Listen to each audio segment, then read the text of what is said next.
Alright guys, welcome back to the channel. We have made it to week 4.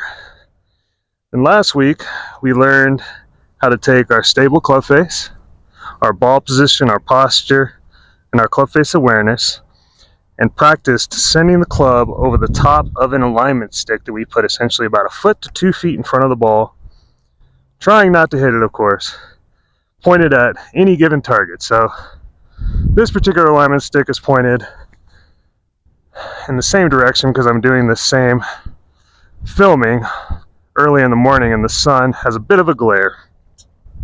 So here we are, we're aiming, give or take, at a little yellow bush just to the left of a yellow stake out there in the middle of the fairway or in the middle of the range.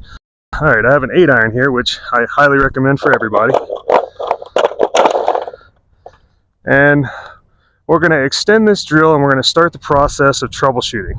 So, some of you have probably been struggling with ball position and these types of things, and I just want to remind you, you can always use a club here to identify your ball position, just to keep it consistent. And, you know, you just put a tee under the ball anytime you want to do this, and you don't have to move the club, you just keep re-teeing the ball, alright?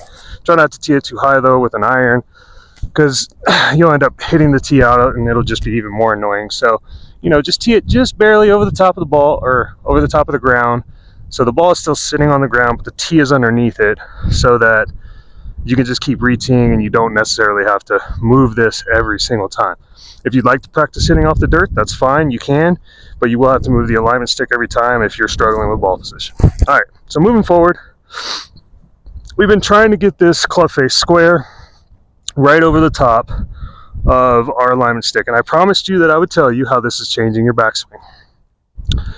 So last week you saw me hit a number of shots, draws, phase, and the like. If you were to look close, you would have realized that my backswing changed every single time. And the reason for that being is the golf club has inertia, guys. This toe, it wants to do stuff. It wants to go one direction or the other. So when you send it this way, it wants to turn over that way. When you come back through this way, it wants to turn over that way. But if we want to keep it stable post-impact, there are things that our body are going to do naturally without even thinking about it that allow us to do that. Some people will reroute it. That'll be the more athletic people. Some people will bring it to the inside, square it, and then pull through and throw the hands up. The old school, you know, reverse C type of slightly over the top swing, a la, I mean, even Jack Nicklaus had a little bit over the top swing. So that's a very natural way to swing the golf club. Some of you will come in here real tight, and then you'll drop into your right side and you'll turn everything together like Trevino did, you know? You'll have that super strong grip and we'll just, boom, we'll hit a little push fade. There's a million different ways to do this, and that's what I keep trying to tell you guys. There's no one way. So this week is all about troubleshooting, and we're going to do what's called divot reading, and then we're going to add a couple of drills in depending on how your divots look. So we're going to start with the majority of you out there, which will be big slice. So I'm going to hit a big over the top slice here. We're going to take a look at what the divot looks like, and then we're going to talk about how to fix it. All right.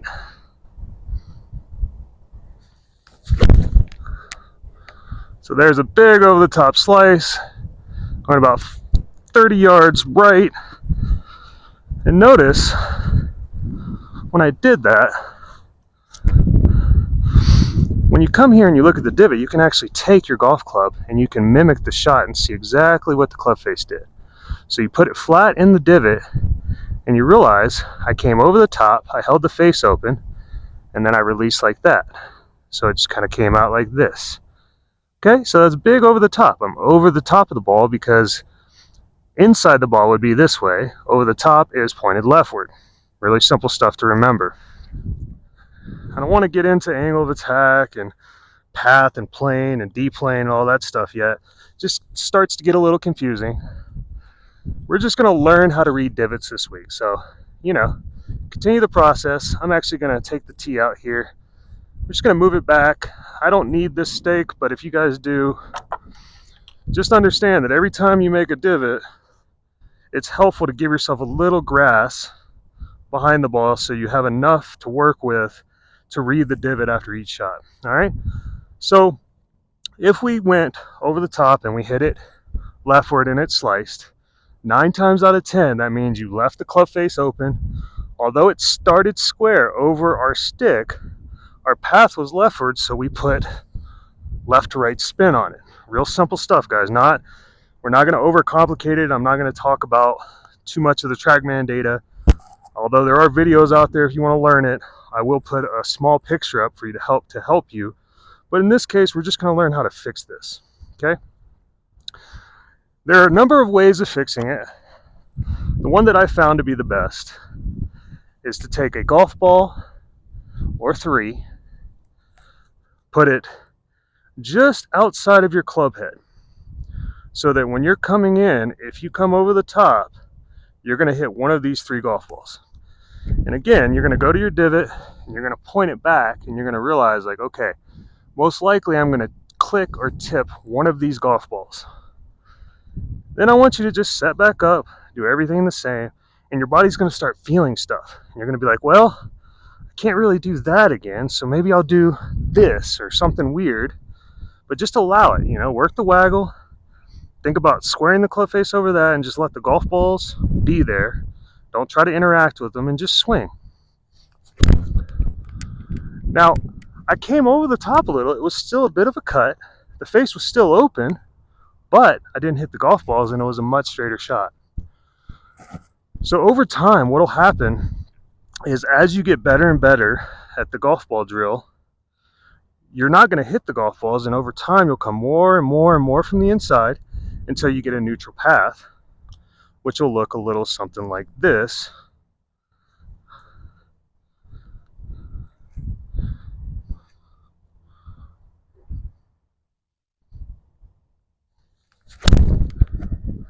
And then the ball will go dead straight. Okay, and if you notice, my path is perfectly straight right over the top of my alignment stick, give or take a millimeter, because obviously I'm not super focused here. I'm more teaching than I am trying to execute the shot. Okay, so that's how you fix the slice. There are going to be some of you that hit way from the inside, flip the club, and hit a big hook. So let's see what that looks like.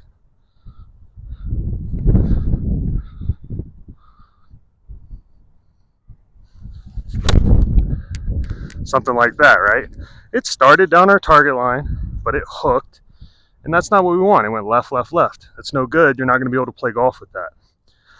Notice the path started right of my target, which means my face was closed, my path was rightward, and there's a flip action in here, right? So you take the club, you go flat down the divot, and then bam, right there you see the club face was completely shut.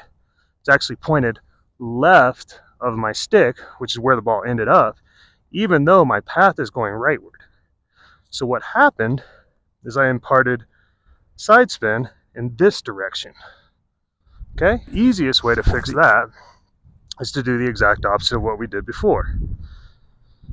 We're going to take a golf ball, put it underneath the shaft, make sure it's under the shaft, directly where it's going to be lined up.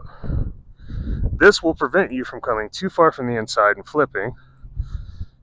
If you're doing it real bad, add 2 or 3 golf balls. If you're just doing it a little bit, just add 1 golf ball. Real simple stuff, okay? So let's see what that looks like now that I have 3 golf balls here to keep me from coming too far from the inside.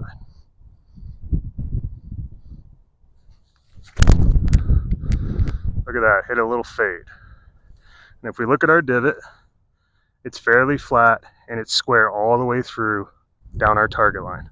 Okay, so this is the only drill you need, guys. It's going to be a little uncomfortable. You might look like a fool once or twice. So let's see what happens when we mess up. See where the ball went? Kind of bounced over here to the left. Luckily it bounced off the fence. It tapped my hosel right here. It doesn't hurt. It's not going to hit you because it's most likely going to go still forward of you. But the golf ball should be enough of a annoyance that at a bare minimum, you're going to do everything you can to avoid hitting it. So again, it goes literally directly under the shaft. at address. Give yourself a little room, maybe a 1/4 inch, like so. And that'll be enough just to prevent you from coming way inside and flipping it. And just remember, the goal is still clubface square over the top of our alignment stick. That's all you're thinking about. Let the golf ball do what it does naturally. A little chunky there, but nice, good divot. And again, whenever you're putting something down, it makes it much more difficult to hit the ball square. You got to focus really hard. So take your time with this, guys. Don't get too frustrated. This is troubleshooting. At the end of the day, I'm going to show you what your divot should look like. And that's the goal for you for this week. Make your divots all look like this and try to get as little movement out of the ball as humanly possible.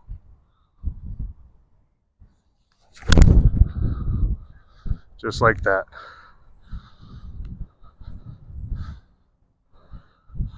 Okay, so this is the perfect divot, just like this one. They're both perfectly even. I'm on a little downhill slope here, so this one came out a touch early, but this one's also really good. And it's perfectly even, the whole length of the shot pointed directly at my stick. If it's pointed right of my stick, I put golf balls underneath me. If it's pointed left of my stick, I put golf balls above me until I get as close to this as I possibly can. All right, guys. Thanks for watching. We'll see you next week. All right, guys, you know what time it is. Bonus content. Thanks for sticking around to check this out. All right, we learned the divot reading. There's a couple other things you got to learn that you may or may not do. You may hit it a little chunky, right? Hit a little behind the ball, take a big, fat, deep divot. We don't want that. We want everything to be fairly shallow, just to the root point. Not digging the roots out of the ground, not taking tons of dirt. We just want to take enough grass so that we expose the roots. Pretty much with every club. Even a wedge, you're going to take a little more grass and a little bit of root, but you should still see a basic root underneath, okay? That root line, wherever it's pointed, is your path. No matter what you do, typically the grass will lay, the root will lay wherever the club goes because there's enough energy to get it to point in a certain direction. So make sure after every single shot, you come back here, you put your club down and you realize like, okay, that was a little right of my stake, or maybe that was a little left of my stake, and just line up the root system however it's laying, and that'll show you exactly where you're going. In this case, most of my roots are just slightly left of target, just slightly, which means I'm going to hit a slight fade, but that's my natural shot. Again, the longer the club, the shallower the divot, the less root you're going to expose. So with wedges, you'll take a pretty deep divot. With a 6-iron like I have here, there won't be much of one. So let's see what that looks like in comparison, and then I'll hit a wedge so we can kind of get a version of both.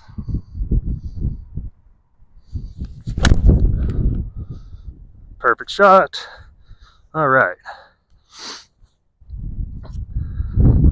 So this here was an 8-iron, and you can kind of see the depth of it. There's a lot of ground and a lot of earth taken out. You can see a pretty deep root. There's probably a 1/4 inch of root exposed. Whereas with the 6-iron, it's much more shallow. There might be an 1/8 of an inch of root exposed. It's much shorter, but they're all still pointed in the same direction. So again, make sure you get behind and you verify where that root system is pointing in comparison to your alignment stick right here. Okay? Do the best you can with this. It's going to take a lot of refinement, but again, that's what the bonus content is for. Okay, now let's talk a little bit about hitting a wood. I think the wedge is pretty self-explanatory. It's just going to be a little deeper. But a wood, you're going to tee up in most cases. If you're trying to hit it off the deck, that's fine. It's just going to be a very, very small, thin divot. Okay? But how do we identify how to fix woods, or what we're actually doing with the wood? Well, the first key I'm going to tell you is you're going to tee it as low as you can. So it should just be floating above the grass just to ensure you take a little bit of a divot. You're You're going to do all the same things. Ball position is going to go a little forward. And you're just going to hit it. And let's see what it looks like.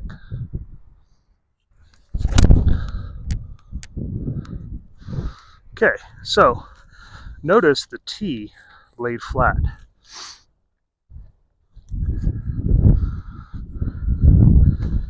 This is how we're going to identify the tee direction is going to tell you pretty much where your path was going.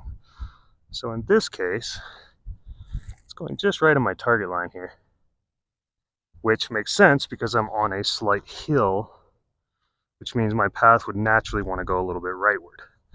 As you can see from further away, the tee is definitely pointed slightly right. This amount I wouldn't worry about, guys.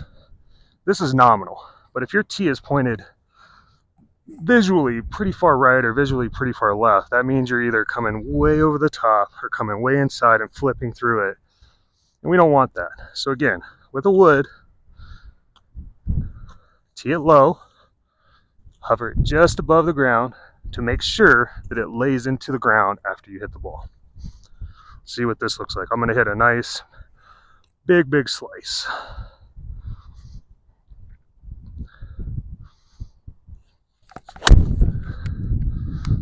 Okay, so the tee actually came out, which is the first, like, that means I hit too far down on it.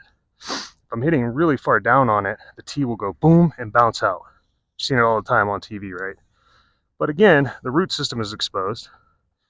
Now the root system is pointed leftward. So this is our backup plan. If the tee doesn't stick into the ground, we're just going to read the roots, because in most cases you will take a divot. All right, and that includes coming from the inside. You'll, at some level, you'll hit down on it and take a divot just because you have to. All right, so there's your supplement. That's your bonus content. I hope you guys enjoyed, and we'll see you next week.